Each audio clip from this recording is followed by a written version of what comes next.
Hey, do you think the internet was a mistake? I do think the internet was a mistake.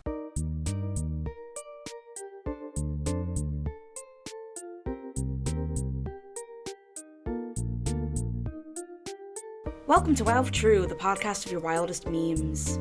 We're your one-stop internet culture shop, here to dissect what's going viral, why we care, and how this might affect our real human lives. I'm Astounding Award nominee who has to make a video, Isabel. And I'm Amanda, a person who has silverware. Anyone could be famous on the internet, so why not us? Okay. I mean, Sorry. I love that for you, but...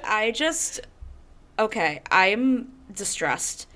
Like, before we started recording, as I was, drinking my coffee, getting ready to be in podcast mode, I was watching Love is Blind. Uh-huh.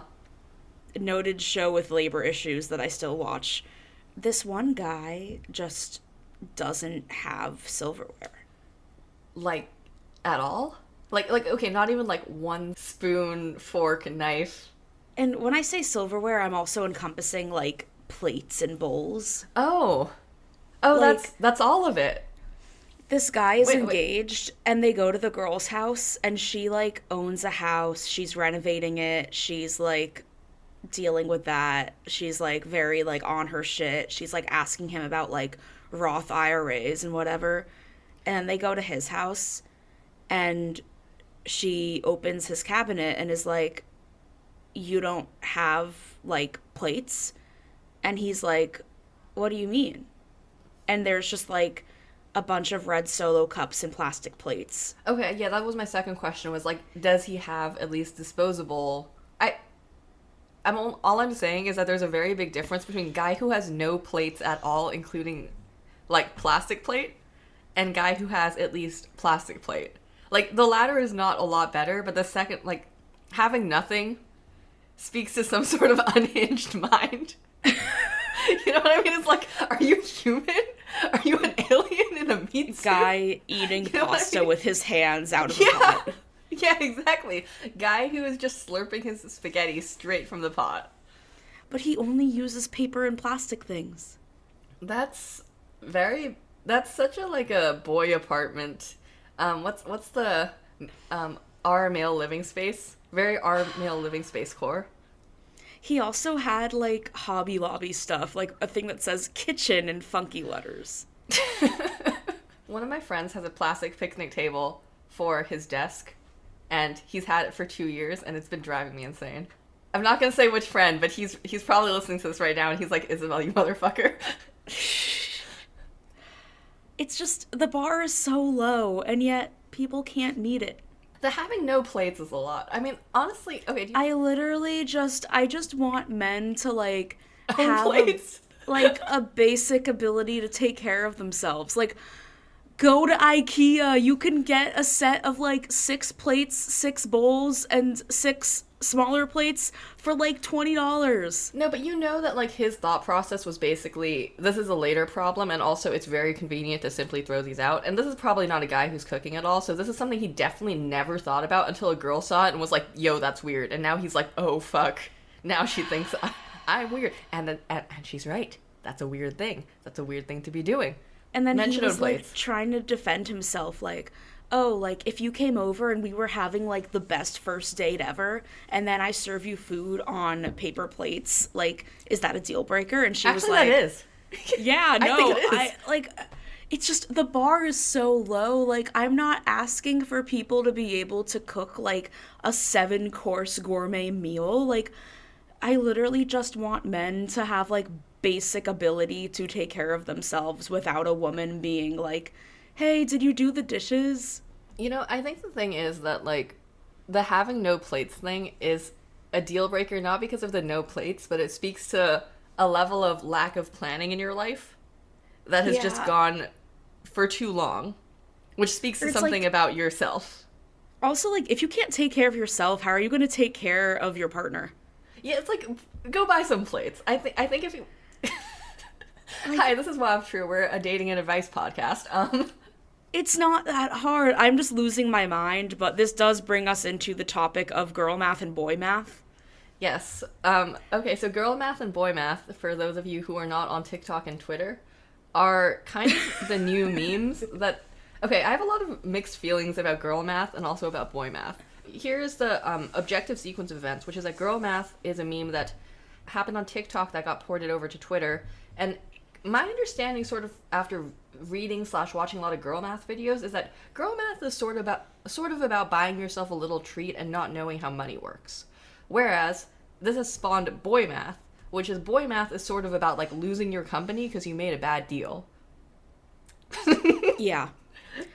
And boy math is more of a Twitter thing than it is a TikTok thing, because boy math sort of came about when girl math got ported from TikTok. And honestly, my hot take about all of this, first of all, I think girl math is psychologically in the same space as girl dinner, and actually kind of comes from the same like layer of cultural consciousness that we're on right now, with like a lot of gender essentialism lately. Like, what's going on? Like, we talked about the Roman Empire thing, and that's also kind of like a gender meme. And I'm like, yo, why are we here again? Why are we doing gender again?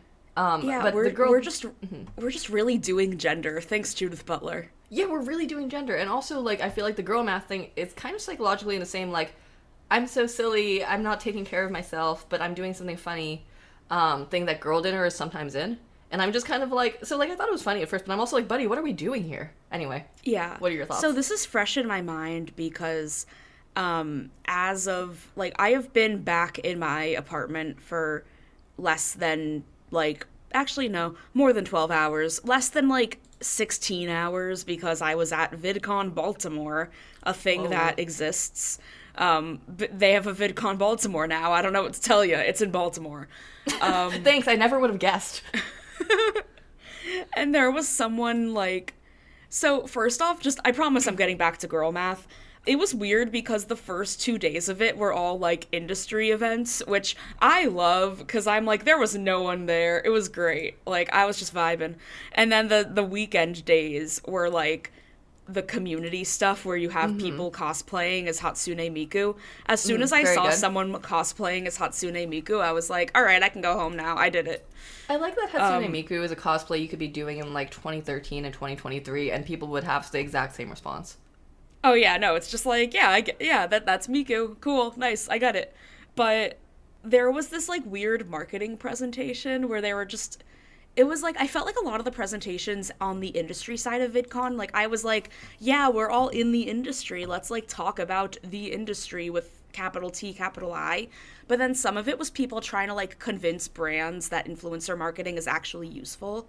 So, like, this one person was giving a presentation basically just like, hey, did you know influencer marketing works? And I'm like, yeah, I mean, we're all here at VidCon. Clearly we all have, like, a stake in this. But anyway. Wait, for context, VidCon, what is VidCon? VidCon is a conference about online video, essentially. It has existed for, like, over 10 years. It was founded by my boys, John and Hank Green. They sold it to Paramount right before the pandemic, which, shout out to them. Excellent business deal. You go. That's boy math. But, yeah, it's just been, like, the biggest kind of, like, creator economy, influencer, weird internet gathering for, like, 10 years. That was for all the people who were not listening to this podcast the last time we talked about VidCon. Because I went last year and I met a lot of Instagram famous dogs, and guess what? I met a corgi with 1 million followers, and we're doing great. Jesus. The fact that, like, you know, I feel like I never think about this except when you go to a convention and talk about meeting, like, a dog who has 1 million followers. Because when I look online and I'm like, that dog has 1 million followers, I'm like, yeah, of course that dog does. It's so cute. And then I'm like, when you talk about it like that's like a dog you can meet, I'm like, shit, that's a dog you can meet. That's a real dog. That's a real dog. That's not like a brand. And that's weird. So there was this, like, marketing presentation that I was like, why are we doing this at VidCon? But whatever. And she was showing videos about girl math and talking about how companies can, like, make jokes about that to market themselves.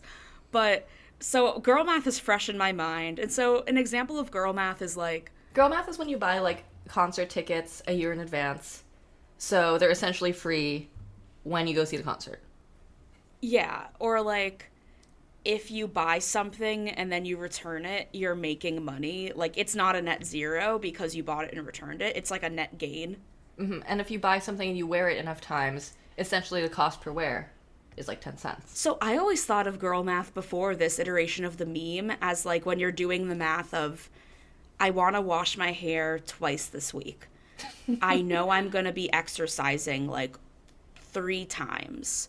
How do I like maximize the cleanliness versus the sweatiness while also not washing my hair like more than I want to wash it? See, before this meme, I have never thought about girl math in my life. Girl math was when I had to do math homework. And yeah, also, one of my, like, weird internet rants, which is on par with my hatred of doggo culture, is, Go off, King. like, it bothers me that women and queer people specifically are like, haha, I can't do math, lol. Yeah, no, I agree with that. I think it's... See, it's funny because I feel like I didn't get this because I had the opposite experience where it's like I moved to the States and everyone was like, yeah, you're supposed to be good at math. And I was like, whoa. I didn't get that memo. You mean I'm supposed to be good at math? Contextually, for everyone listening to me, I'm Korean. But it's also like, this'll happen at, like, I know for a fact that you did better on the math SAT than me. No, I'm very good at math. Because of that time when that time when we screen printed a T-shirt based on something I said to a friend, which was, I got a 710 on the math SAT, suck my dick. No, I'm decently good at math. I took through like Calc 2 and I took like AP Physics and shit. But the fact that I was supposed to be good at math, like, we're gonna get into gender and ethnicity for a second. Damn, because I can't believe that not all Asian people are inherently good at math. You know what's fucked up is that I felt like I needed to be good at math, though, not because of the Asianness, but because my dad's a physics professor, so I had kind of a complex about that. Oh, wow, so you have a lot coming at you. Yeah, well, but here's my take about the gender and ethnicity thing, right? Like, I think... So in the hierarchy of stereotypes, it's interesting because I think Asian or like your ethnicity actually overrides the gender-based stereotype because, you know, haha, girls and queers are not good at math. That never applied to me because I had the second layer of I'm Asian, so I'm supposed to be good at math. And then the third layer of your dad is a physics professor. Yeah, well, the third layer is my dad's a physics professor, so like, did you get the math genes? You must have gotten the math genes. Your dad got like the highest score on some blah blah blah. Anyway, so what I'm telling you is that have you considered getting more qualifiers to override the girl math stuff? It just like. It just bothers me because this would especially happen like with people I know from college that'll be like, haha, I can't do math. And I'm like, you fucking went to Penn. Like, you got like a 2,300 on the SAT. You know like, what they're saying. You can do math. You know they just don't want to do the math. Okay, here's the other thing. Oh, I'm always the friend who does the math when we order food. You can just say that you don't want to do the math. You could be like, haha, I can't do the math. That's the way of getting out of the math. You know what lawyers at my work do? Because I'm good at math. You know the joke that all the fucking lawyers make at my workplace? LOL, I didn't go to law school because I'm good at math. And it's like, buddy, we all know you had good grades. But I say that too. Buddy, you went to Harvard. Yeah, it's like, buddy, we know what you were doing before this. And also you do like finance law shit. But I also say that because I also don't want to do the math. So maybe just no one wants to do the math. And I was complaining about this to our friend Aaron, who is literally a queer high school math teacher. Mm-hmm. And he was like, Amanda, I know. It's like if I complained to you about, like, the expectations for the daughters of physics professors who are also Korean to be able to do math, and you're like, yeah, Amanda, I know. And I'm like, hey, Aaron, you know what I hate? How queer teenagers think they can't do math. And he's like, yeah, that's literally my job. I am a queer high school math teacher. Yeah, he's the one out here oppressing the queer teens into doing math. Damn. I think, okay, I guess my hot take about this is just that, like, on a societal level, it's interesting that math is something that is so polarizing. I think every problem in America comes down to the fact that our public education is undervalued and underfunded. And I think math is a thing that is hard to learn by yourself. So there's things like reading where, like, we all know how to read because you kind of figure it out. No, wait, but, like, that's actually not true. There's a huge literacy issue right now. God damn it, you're so right. Like, there's like an actual issue because they were teaching reading wrong. Like, there was a switch in the way that reading is taught. Why did I say teached? Oh, yeah, like phonics. Yeah, they stopped teaching phonics and they started teaching some other stuff that I'm forgetting the name of because I didn't expect to talk about this. But essentially, they were just kind of like, yeah, kids will just figure it out. Kids don't just figure it out. I mean, I just figured it out, but I'm built different. I mean, I also just figured it out because, like, I read Go Dog Go, and I was like, go dog go. And that's why we were both English majors at Penn. And this is why we both have issues. This is why we're so regular. What were we talking about? Oh, wait, so like girl math, I feel like. Girl math. But I feel like this isn't actually about doing math, but it is related. But, like, I don't know. I do think about this in terms of, like, there was the Boy Genius concert in Philly last night that I originally bought tickets to, but then was like, oh shit, I'm going to be at Vidcon, I can't go. But then I ended up not staying for the Sunday of Vidcon because I was like, I don't need to see all the cosplaying teens again. And so, like, I could have gone, but I had already sold my ticket, so I was like, well, if I go, like, it would have been, like, net neutral because I sold the ticket. I'm not making sense, because I sold the ticket for more than it was worth. Yeah, now I'm getting confused about what you're doing here, and you may be doing girl math harder than I can follow. Very advanced tactics of girl math. I was like, well, I'm saving money by not going. But if I bought a ticket, I still would have made money because I sold my ticket for more than it was worth. Oh, I see. Yes, this feels like girl math as it is originally conceived on TikTok. Yeah, I don't know. I feel like it's on... For me, it's just like, when do you shower? See, that... Like, when I was showering last night, I was like, I'm just gonna wake up and then, like, play 2 softball games. Why am I showering now? But then I was like... I wanted to shower because I felt yucky because I was, like, on a train and, like, at VidCon with all of the teens that were Hatsune Miku cosplay. You're really talking down these teens with their Hatsune Miku cosplay. Oh, no, they were doing great. They're thriving. They're having a good time. It's also just... another one of my favorite things about VidCon is how the speaker badge is the same as the featured creator badge. So, like, I have the same badge as, like, guy with 8 million TikTok followers. That's crazy. So, like, people look at you and they're like, are you famous? And I'm like, nah, I'm vibing. It's fine. Don't worry about it. You could have just lied about that. Yeah, well, no, there was literally a sign, like, because I was backstage because I, like, did a panel. And when you leave the backstage area, there are big signs that are like, featured creators, do not proceed past here. It is not safe. And I'm like, nah, I can go through. No one's gonna... The only people that are gonna stop me are, like, my friends. And I'm gonna be like, hey, hello, my friend. What's up? Okay, wait, I have one thing to say about what you said about the showering and girl math thing. Because I think it's interesting that you reflected on showering, because that feels like a much more utilitarian approach to girl math than I think the meme is going for, especially now, because I felt like the meme was very much in the theme of, oh, we're doing, like, fun stuff. We're, you know, like, the meme felt in the lines of, like, influencer, stay-at-home girlfriend, buying concert tickets, shopping. Do you know what I mean? Like, I feel like I've seen a bunch of, like, a girl doing math memes. To put it all together, girl doing math meme, where it's, like, figuring out when to shower if, like... you washed your hair on Sunday, and then you're going to the beach on Monday, but then, like, you don't want to wash your hair. Is it just about hair? I gotta ask. It's literally just about when you wash your hair. Because this feels almost like a whole subset other meme of hair-related math. Hair math. I haven't seen any of that, so that's actually really interesting. Also, I don't know, I'm like a wash my hair every day sort of person. Yeah, when you have curly hair, it's different. Yeah, I know. I have the opposite problem, which is, it simply gets so flat. I was always so jealous in middle school of my Asian friends who had, like, the very, like, stereotypical, like, sleek, perfect black hair. And then I'm out here, like, being Jewish. I feel like hair is one of those things where it's like you just want what other people have. Oh, yeah, for sure. Because then there's people that are what like... you have. You just want because then you're out else. Here, like, getting a perm. Yeah, because... Yeah, I'm probably not going to do it again, but yeah, contextually, I have a perm right now. It looks fine. It's like, I like it. Great. It's fine. Like, my entire middle school life was trying to figure out how can I get my hair to be as flat and straight as possible. And then even when I straightened it, I would just go outside and it would poof because I lived in Florida.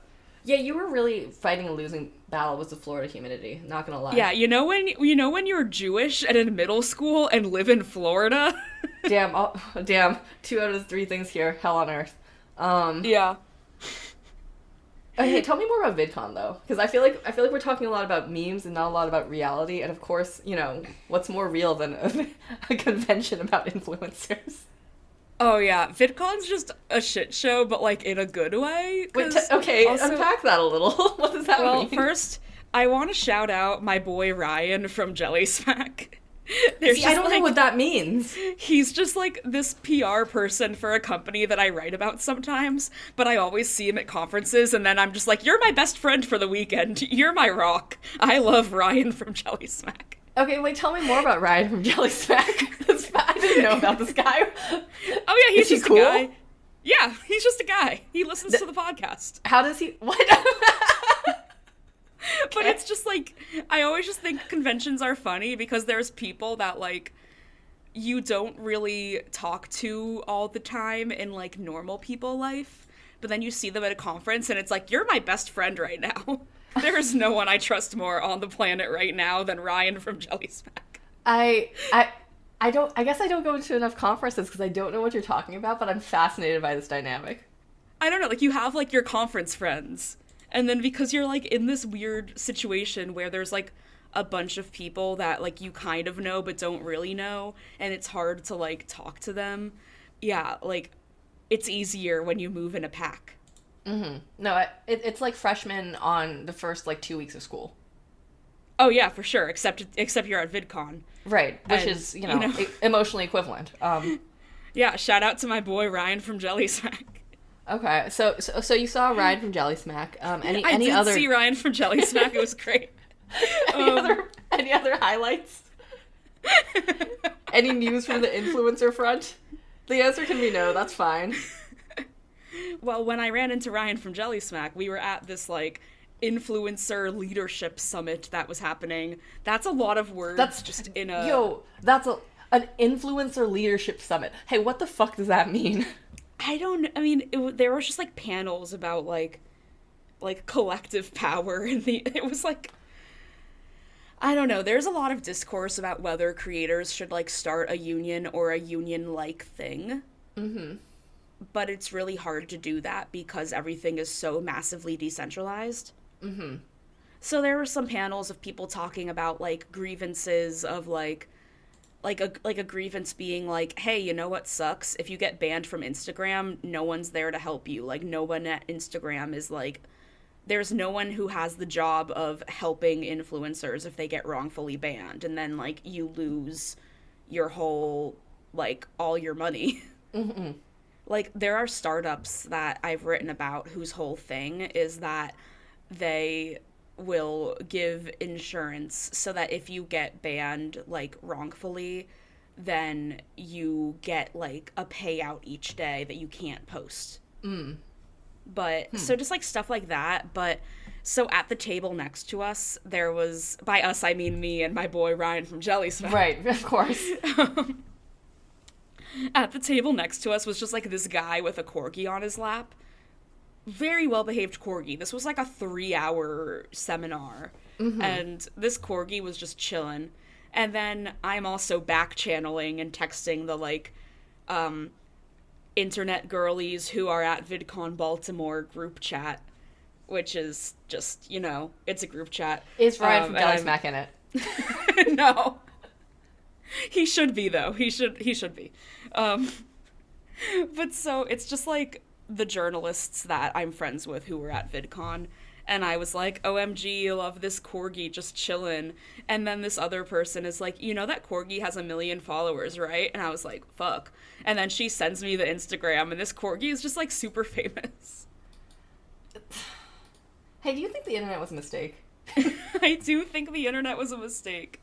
But, like, it's just really funny to be, like, at this, like, weird meeting, and then there's just a corgi next to you, and you're like, this corgi has a higher net worth than me.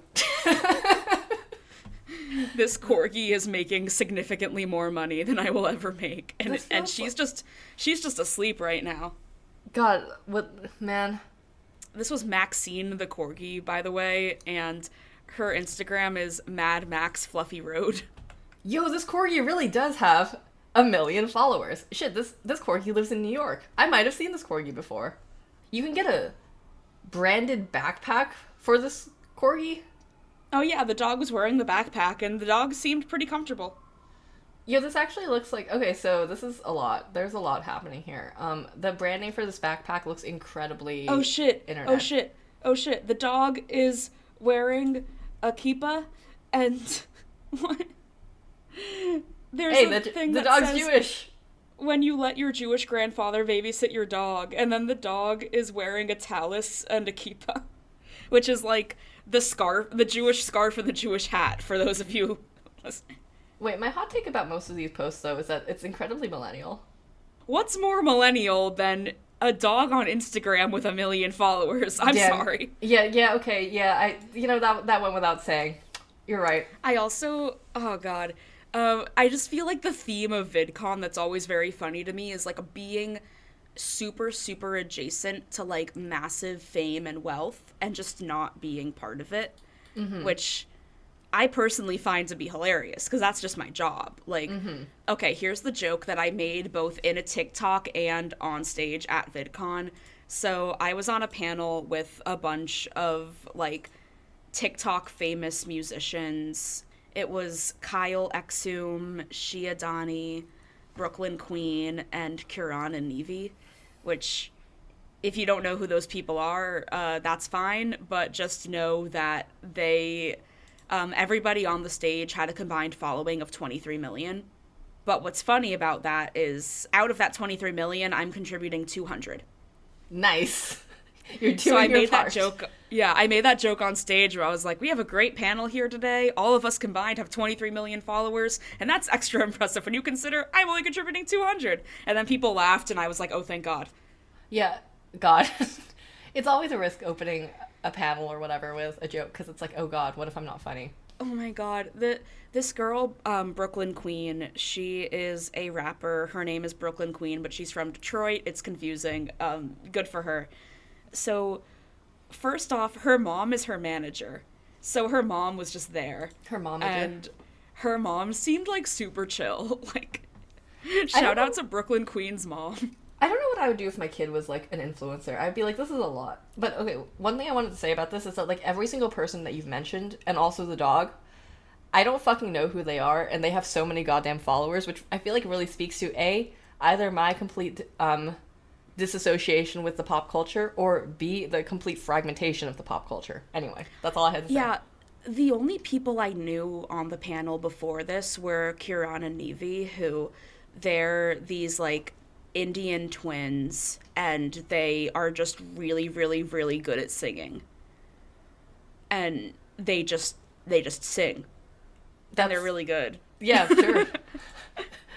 But like they do like Sure. harmonies together or whatever, and like they cover pop songs, but then they also are trying to do like original music as well. So like one of the things we talked about on the panel was like, you are these like people that have established like millions and millions of followers for your covers, and then you're trying to do original music, and like what is that transition like, and is it like smooth, or is it like an uphill battle, blah blah blah.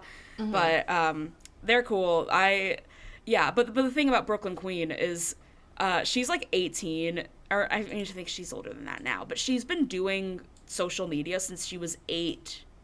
Well, that's horrifying. And she's so chill about it. Like, we were doing audience questions at the end, and there was this guy who was like, not a guy, this like small child, who he was like, how did small you child. get... Wait, there were small like- children in VidCon? Sorry. Oh yeah, there's a lot of like children with parents, and the parents just do not know what is happening. This is VidCon's great. It's so funny. Like, VidCon's just, like, it's the funniest conference because the range of people you have there is, like, probably larger than any conference. That's a lot. Okay, go on. Because even something like Comic-Con, it's like the parents know what, like, Batman is. Right. But so this, like, little kid raises his hand, and he's like, I wanna be, on social media, but, like, I don't know how. And, and That's we're a lot. like, how old are you? And he's like, I'm 11. And then I was like, I think you gotta be 13, but, you know, just, like, make sure you're, like, his dad was right there. And I was like, you know, make sure your dad's involved, like, try to, like, talk about these things with your dad and like stay safe, whatever. And then Brooklyn Queen is like, well, I mean, I had an Instagram when I was 11, and you just have to write in the bio that it's managed by your parent, and then you're good to go. Damn. And I'm like, no, Brooklyn, don't tell him that. Yeah, you shouldn't tell him that, but also, like, she's right. I mean, she is right, but it's just, imagine just like being Instagram famous since you're 8. Yeah, that sounds horrifying. And considering that, she was pretty normal. Like, yeah, like, God, I can't imagine Instagram existing when I was 8. I feel like that would have really fucked up my brain. She would, like, none of these people on this panel were, like, seemed like they were, like, child star horrors. Mm-hmm. It's just so weird. When I was 8, I was, like, playing Pokemon Ruby, and you were, like, rapping on Instagram and getting followers. I feel like there was no way to get followers when I was 8. Like, that just didn't exist as a thing. MySpace friends. Yeah, but that's, like, not, like... It wasn't, like, monetizable in the same way. Also, like, I feel like when I was 8, mostly what I was doing was, like, Neopets, Club Penguin. But yeah, VidCon was fun. VidCon is always just super weird because of all these different dynamics. And, God, it just... Shout out to that 11-year-old man. I don't really know what to say about that, because, I mean, I know it's not a new phenomenon that, like... kids who want to be on social media, like, it's so ingrained in the culture and also just in, like, their lives. But it does weird me out every time I run into it. And I'm not even, like, that old. The dream job isn't, like, actor or singer anymore. It's, like, TikToker or YouTuber. Yeah, it's, like, content creator, which is, like, that's kind of depressing, but, like, a lot of things in life are kind of depressing. And I don't know. Like, I think if I was 15, I would also want to be a content creator. Yeah, and I mean, look at us right now. It is look at Sunday us. We're creating content, and we are creating content.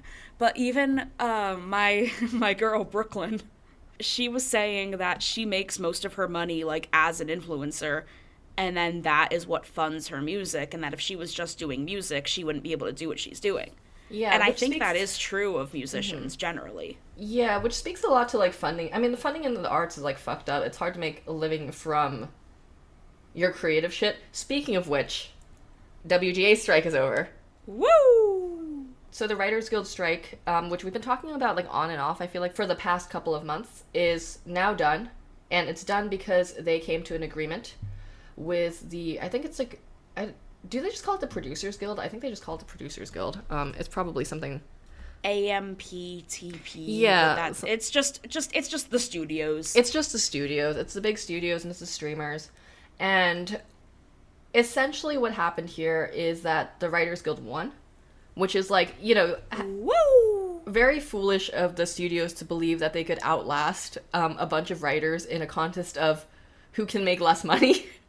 You know what I mean? Like they had already trained the writers to be like subsisting on crumbs, so really this was easy, nothing. Basically, what's happening here, I'm not going to cover all of it because I did read all 94 pages of the memorandum of agreement because, like, you know, what is my law degree good for except for doing shit like that? Which is basically, it just memorializes all the changes that are being made to the existing contract until, and I believe this current contract will last until 2026, sometime in, I think September 27th, don't quote me on that. It was basically whatever date that we decided this 3 years later. I'm not going to go through everything just because a lot of different articles online have already memorialized, here are the changes that got made and here are the big things that they won. But essentially what happened here is that the producers, the studios were like, no, we're not going to give you guaranteed writers' rooms and like sizes and for like amounts of people within these rooms. And of course we're not going to have an AI clause. We're just not giving you anything. And also we're going to like increase all the percentages, the percentages that are going toward like pensions and also to like how much you should be getting paid. Like we're going to make that really very small. And the Writers Guild was like, hey man, what the fuck? I mean, there's a lot more going on here, but if you skip to the end, essentially the studios kind of caved on everything. So yeah. I think it's a little less interesting to talk about what's going on with the studio, like the room sizes and stuff like that, because one of the big things that got inserted in here is that basically there are guaranteed like numbers of writers you need to have for certain classes of media that are being created and how long they should be employed for. Because this is objectively good worker protection, a very regular thing to get, if that makes sense. What I think is really interesting is the AI clause. Yeah. Well, just to explain the mini rooms thing a little bit, like, basically that just means that there were situations happening where there would be TV shows where instead of hiring a writer's room, they'd hire, like, no one. And then it would just be, like, a couple people writing a TV show. It would be a freelance job. Yeah, so, like, essentially, to unpack that a little bit more, basically, there had been a trend toward essentially turning TV writing into almost like a freelance job and something that had very little stability. Also, just, like, not giving people enough space, time, capability to actually make a good story. And I think part of this was part of the fact that there was, like, kind of a content glut in the last, like, 4 or 5 years where it's like, oh, fuck, we gotta fill these streamers with content. I do think that was part of it and the assumption that, like, content is all interchangeable. That's kind of my theory on, like, the upper level thinking of it. I don't know if that's actually true. But basically what this agreement does is it reverses a lot of that and says, no, dude, you gotta have people for at least X amount of weeks, usually 10. You gotta have at least 3 guys, and they have to be, like, paid for this much for this long. So that's good. We support this. This is making it more possible for TV writing to, like, continue being a viable creative career. We stand.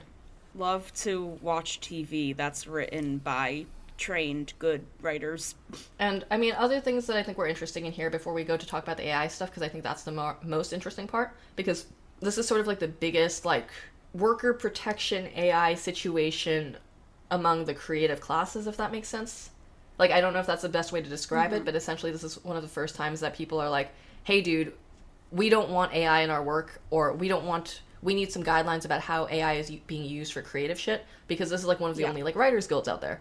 There's, like, 15 million different classes of type of program in here, and I'm exaggerating by a lot. It's really only 3 or 4. And I did not actually read the original agreement, so I don't know what the actual defined terms are. I just thought this was interesting because I don't think people who don't read the 94 pages are going to realize this, where a lot of this is divided up both by length and by type of media, quote-unquote, like comedy, variety. Like, it's interesting because there's a couple of definitions that imply that this is, like, a high-budget thing. Like, it literally says, like, it's a high-budget thing. And it's like, why is that the classification you're using? Anyway. Other things that were kind of interesting here is that streamers and studios are treated differently. They use a lot of terminology that I remember from, like, some of my law school classes on, like, internet network shit, like MVPDs, which is, like, I forget what it's called, but it's basically, like, a virtual, regular TV situation as opposed to a streamer.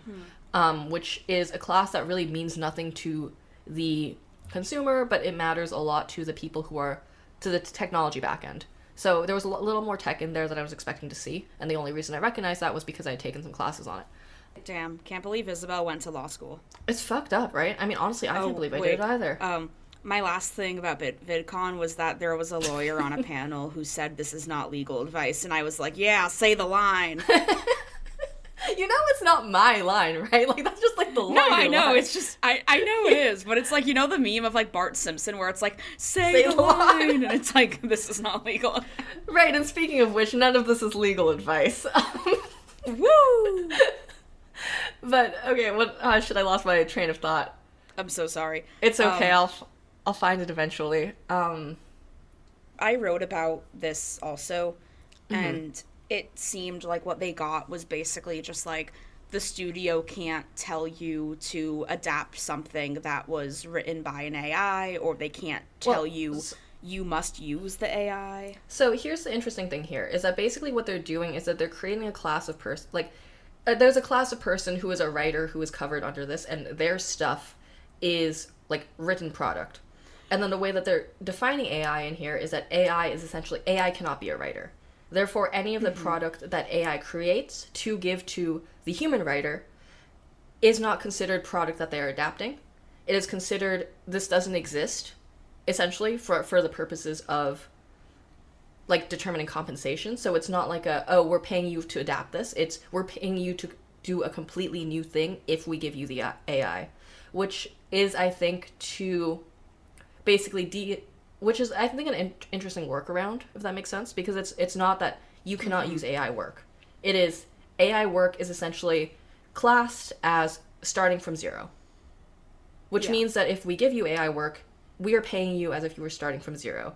And you can say no to the AI work, but we can also say no to the AI work. And it was honestly a pretty open-ended situation in the sense that there was a lot of caveats about, like, we acknowledge that AI is a changing definition and that, like, okay, you can still use AI for stuff like copy editing and stuff like that. And, like, a traditional AI technologies like VFX and stuff are not considered AI in this scenario. So they basically use the definition that is closest to, like, ChatGPT. They specifically use ChatGPT, Llama, Midjourney, DALL-E. Like, they mentioned those specifically. Mm-hmm.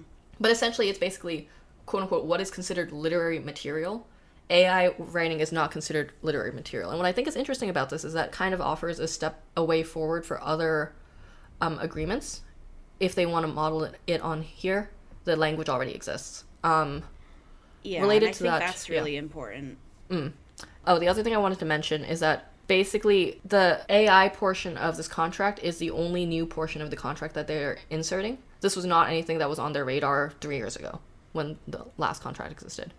Also, from what I understand, when at the beginning of the strike, I interviewed Adam Conover, who's a comedy writer who's on the bargaining committee, and he basically was like, yeah, we didn't think AI was going to be such, like, a focal point of this. We just threw it in there because we were like, yeah, we should have protections against this. But it kind of evolved to be, like, a big sticking point where at first the studios wouldn't budge at all on AI. And then they were like, what the fuck? Right. Well, I mean, I think there's two things going on here. Well, first of all, AI and where AI, like, tech and within the literary space, literary creative space is going is very unformed. And the technology changes fast enough that I could see, from a good faith perspective, the companies being like, yo, we don't want to lock ourselves out of something by accident. The other thing is that people love to not pay people. Oh, yeah. You know, like, that's all it is. People love not paying people, a thing that I personally know. Rip. So they provide a couple of examples, I think, just because that's what they do in this document whenever there's something that's unclear. But basically, the first one is like, so company furnishes writer A with written material substantially in the form of screenplay produced by AI, which has not been previously published or exploited and assigns no other materials. Company instructs writer A to rewrite the AI written material. But now, company must pay writer A no less than the minimum compensation for a screenplay under blah, blah, blah. And also another couple of different articles, which is like, okay, we didn't give you any shit to begin with, and you were writing it from scratch. And basically, the AI-produced written material is not considered source material when determining writing credit to writer A and will not disqualify writer A from eligibility for separated rights. So basically, it's like, yeah, dude, this isn't even, like, precedent that we're giving you. We're not even giving you help. This is considered completely original. That's kind of my read of the situation. Someone who knows this contract better might have a different one. And then in this example, company later assigns the screenplay rewritten by writer A to writer B and instructs writer B to rewrite the screenplay rewritten by writer A. A very normal sentence that is easy to follow. Essentially, writer B is now rewriting writer A's whole situation. Now, company must pay writer B no less than the minimum compensation for a rewrite under blah, blah, blah. Basically, and writer A's rewritten screenplay must be considered when determining writing credit to writer B and eligibility for separated rights. So basically, it's like, okay, writer B, you were the one rewriting writer A's script, which is the original, despite the fact that there was a bunch of AI bullshit. Essentially, that's just not considered. And the other thing that they note here that I think was probably a compromise toward the production studios, but also I think might have been that the Writers Guild wanted to keep this in because it's like, this is a weird thing to see in a contract, which is the parties acknowledge that the legal landscape around the use of AI, they use GAI because they're talking about generated AI, but is uncertain and rapidly developing, and each party is reserving all rights relating thereto unless blah, blah, blah. Basically, nothing in this article prevents other situations from popping up, which is the sort of clause that you only find in a contract when everyone is like, yeah, dog, we don't know where this is going. Like, I've never seen this. So I thought that was kind of interesting. That is really interesting. And, like, I mean, I think a common theme that we talk about on the podcast with Isabel, this is not legal advice, Kim, is how a lot of these issues that we're talking about with, like, content creators and influencers and podcasting and, like, AI, the law doesn't really cover that. And yeah, because it's new. Like, the law doesn't know what podcasting is yet. No. Let alone... Podcasting law is weird. Yeah. let alone like generative AI. Like, it's hard to get protections for creatives on these things when the law isn't really existing on their side because the law doesn't know what AI is. And that's why it's such a big deal to have these written protections in the WGA's agreement, because as you said, like, people can now take that language and put that into their contracts because somebody already did the work of figuring out, like, how the fuck do we write this and have it be, like, legally sound. Right, because I thought what was interesting here is that it's basically a contractual solution to, like, avoid, not to avoid, but, like, to kind of get around all the copyright issues, just for the purposes of determining compensation, which is what's, I guess, a little bit more important in this case because they're probably doing work for hire anyway. This is my theory. I don't work in the industry. But, yeah, I thought that was kind of cool. Obviously, the AI section is not the most important part, but it is the newest one, and everything else. I honestly think the more important ones are the less sexy ones that are like, yeah, dude, staff your rooms. Yeah. Like, that one I think is going to have more of an impact. So, all right, I have a masterclass segue here. One, I just want to acknowledge that Meta is working on some weird, like, avatar things where you can talk to, like, AIs that are tweaked to be a specific personality, and they got celebrities to, like, lend their likenesses to be those people. So they have, like, Charlie D'Amelio and, like, Naomi Osaka and, like, Tom Brady and Mr. Beast just, like, playing characters. Like, Snoop Dogg is a quote-unquote dungeon master. But when they say dungeon master, they mean, like, adventure, text-based TTRPG, where Snoop Dogg is just like, you're in a dungeon, what do you do? And you're like, I open the door. And then Snoop Dogg is like, you open the door, and you see that there's, like, a torch on fire, and it's, like, I don't know. I hate to say it, but I feel like Snoop Dogg was a great choice for that. Like, what the fuck? Like, the problem is I do want to test it out, because Snoop Dogg... but it's not like it's not like D&D Dungeon Master, because I think an AI Dungeon Master for D&D sounds horrible, because we don't have to get into that. But speaking of Mr. Beast, I think we wanted to end by talking about the most batshit tweet we've ever seen. That's probably an exaggeration, but honestly, like, is it? It was pretty up there. Like, Mr. Beast, who we've talked about him before, he's like probably the most successful American YouTuber currently YouTubing. Like, he does these massive stunts, a lot of which involve, like, I sold this house for $1 and here's what happens. So yesterday he tweets, I messed up. I bought a random grocery store and told a random person I'd give him $10,000 every day he lives in it. And it's been weeks, and he shows no sign of ever leaving. I'm gonna go broke. Like, also, just to clarify, someone responded, alone, or is it still operating as a store and he's living in it? And then Mr. Beast says, I blacked out the windows and locked it. Ha ha. Yeah, see, I feel like it's like, this is very much one of those shot chaser tweets, where the original tweet, like, that's batshit to begin with. Okay, so... You put a guy in this, like, what are you doing? And the second, I've trapped him like a rat. And it's also, like, living in a grocery store for $10,000 a day, like, I'd do it. It's like, you have food, you're probably pretty bored, but, like, I don't know. How long do you think you would last in a grocery store if you were being given $10,000 a day, the windows are blacked out, and you are locked in there? I don't know, it's hard because it's, like... the amount of money, like, I feel like my first thought is I'd give myself a week and then see where I'm at. But, like, then it's like, so let's say I'm absolutely miserable after being, like, locked in a grocery store for 7 days. And then I think to myself, well, if I just stay another day, then I get $10,000 more. Right. And then you just keep doing that. Right. So, like, if you go on for... I think it would just be, like, a food thing, like, when you run out of food. Yeah, because it's not like you're in, like, yeah, it's bad to be locked in and the windows are blacked out, and that's probably really, like, jarring and weird. But I feel like if you can, like, stay level-headed and just kind of, like, just chill, I feel like you could stay in there for a while. I think you could get maybe 2 months out of it, like, just on the outside. Oh, God. Like, okay, well, like, I mean, like, so here's my thoughts on this. I think this, for me, this depends a lot on, do I have an internet connection and do I have my electronics with me? Yeah, it depends a lot on like what are you allowed to do while you're in there, because if you are just like do you have a bed also? I think I could get by without a bed.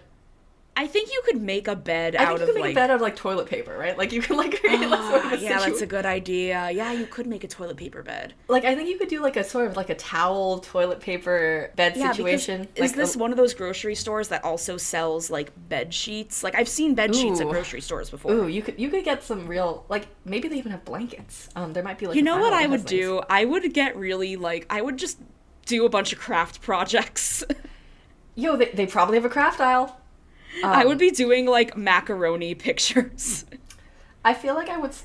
I think, and then I'd run out of food and be like, "Fuck, these macaroni pictures could have been food." It's like, oh goddamn, I used all the macaroni. Okay, so I'm assuming that you can get into all the food and that you have like some way to cook most of it. I think that I could probably, if I have an internet connection, I think I can do like a month and a half. Yeah, because also, like, is the food gonna go bad? Well, I think a lot of it would be shelf-stable stuff. Like, if you think about how many cans of soup... But if you have, like... Well, yeah, but if you have, like, raw meat, like, just, like, if no one is, like, buying the food and it's not being replenished, like, I guess if the raw meat is in the freezer, it can be fine for a while. It's just not gonna be, like, I don't know. Yeah, I think the move would be that you try and do fresh food for the first, like, 2 weeks, basically. I'm assuming the power's on. I don't know if the power's on. I think it is. I think... locking a guy in a dark grocery store for like that feels like human abuse. Would you pickle things? I might start pickling things just out of boredom. Like a lot of grocery stores sell mason jars. Like when you just start like they've got like making jars, like pickled fruit. I guess like it depends on if you have like access to like a cooking source, right? I think honestly, real talk, like I think any scenario, I get through a week. And I do pretend to be playing Zombie Apocalypse Simulator the entire time. Yeah, I feel like a week is the minimum. It's honestly, it's impossible to say because this is just an impossible situation that is like, how would you, like, is there a shower in there? Well, but like, even if there's not a shower, you have sinks. Yeah. So like, you have sinks and you have buckets. You can probably make it work. It wouldn't be great, but you can make it work. And if you think about it, it's like $10,000 a day. You can make a lot of things work. Yeah. I feel like we're focusing a lot on the, like, logistics of this and not just, like, the insanity. So here's a tweet from Kat Tenbarge, who's an NBC internet culture journalist. She's great. She says, Mr. Beast underestimating how long a person can stay in a grocery store and losing all his money would be a modern fable, but unfortunately he's bankrolled by sponsors and will literally never run out of money. Yo, what if this guy just stays here forever? Like, what if it's a year from now and this guy comes out and he's, like, emaciated and he's like, I did it. Yeah, I mean, like... There's probably for one guy. Think about how many protein bars are in a grocery store. Probably a lot. Okay, so he's getting $10,000 a day, and it's 365 days.